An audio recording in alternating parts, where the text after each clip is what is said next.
joining us for the next instalment of Leasehold FAQs, which we are producing in collaboration with leasehold expert Bernie Wales. And Bernie is joining us for a whole range of leasehold FAQ videos. And for this instalment, Bernie, we're going to talk a little bit about when landlords or when leasehold owners get offered to buy a share of the freehold. Now, why does that happen, and is it a good thing to do?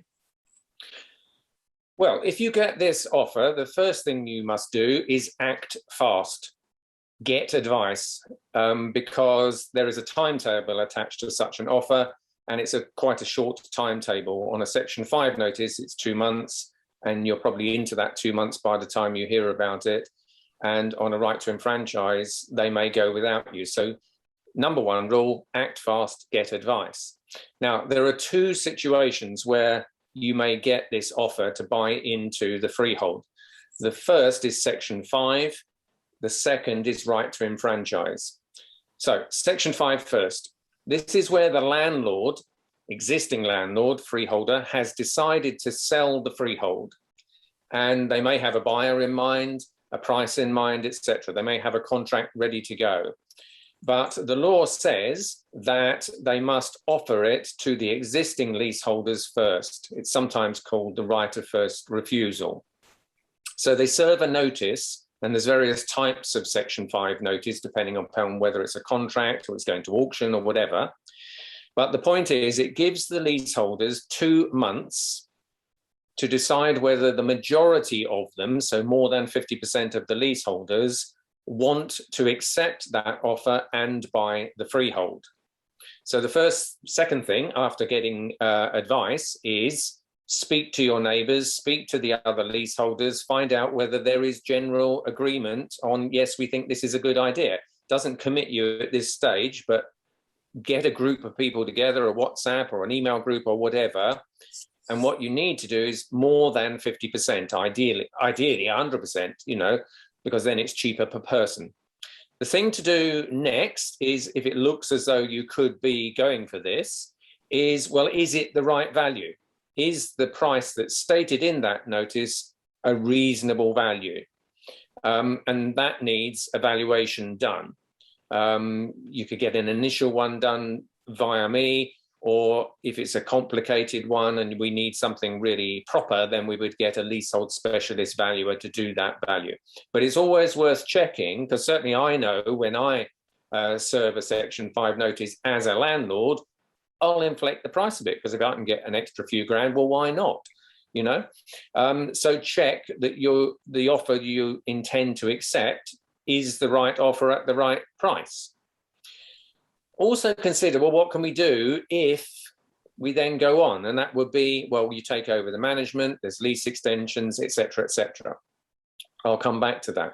Now, the other side, the other situation where you would get this offer to buy into the freehold is where the leaseholders collectively have decided we're going to force the freeholder to sell, and that's called right to enfranchise. And that's where the leaseholders are serving a notice rather than the freeholder serving a notice.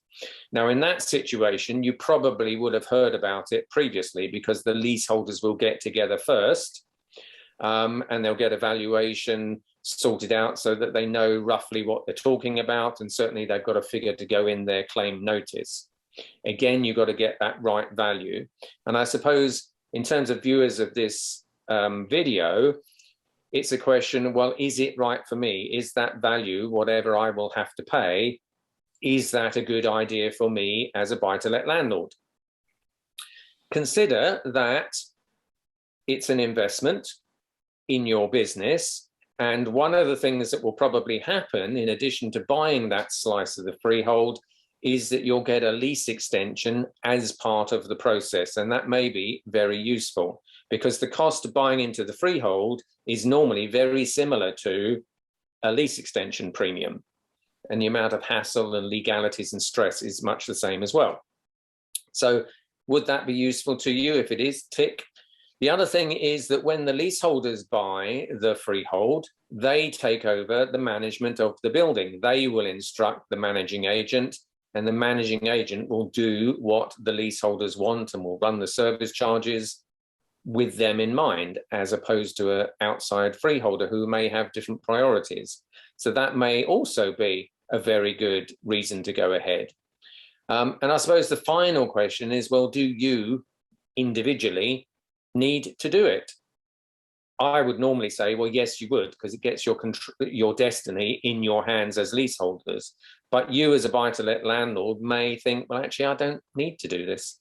So do ask yourself that question. But I would personally say 99 times out of 100, yes, it's a good idea to have a share of freehold. Now, let me just clarify share of freehold, because estate agents always use that term, share of freehold, and it's not quite strictly true. You remain as a leaseholder, that doesn't change. You may get a longer lease, but you remain as a leaseholder. You will also get a share in the company which owns the freehold. So you'll have another hat to wear, which is shareholder in the company. And you may put your hand up and say, actually, I'll be a director of that company, so I can help organize the management, et cetera, et cetera. So you may end up wearing 3 hats: a director of the company, shareholder in the company, and the leaseholder, which you already are. So you don't own a share of the freehold, you own a share, literally a share certificate, in the company. All in all, complicated, lots of pros and cons. So I would say get advice on the subject, and do that immediately you find out that you've got this potential down the road. And Bernie, would this be part of your advisory service? If somebody had this offer made to them, could they come to you and just check Certainly. It's something I do day in, day out, is look at the surrounding circumstances. You know, where are we now? What's the management like? What's the lease like? Where will we be if the leaseholders take over the freehold? You know, what can we do? We can sort out this, we can sort out that. You can take over the management. You can deal with that big project and have certainty that you, the leaseholders, are controlling it, etc. There's a whole load of parameters. And yes, if people want advice on that, then just book a consultation. Fantastic. Well, thank you to Bernie for this instalment, and do join us on the next one where we are answering leasehold FAQs from the landlord perspective.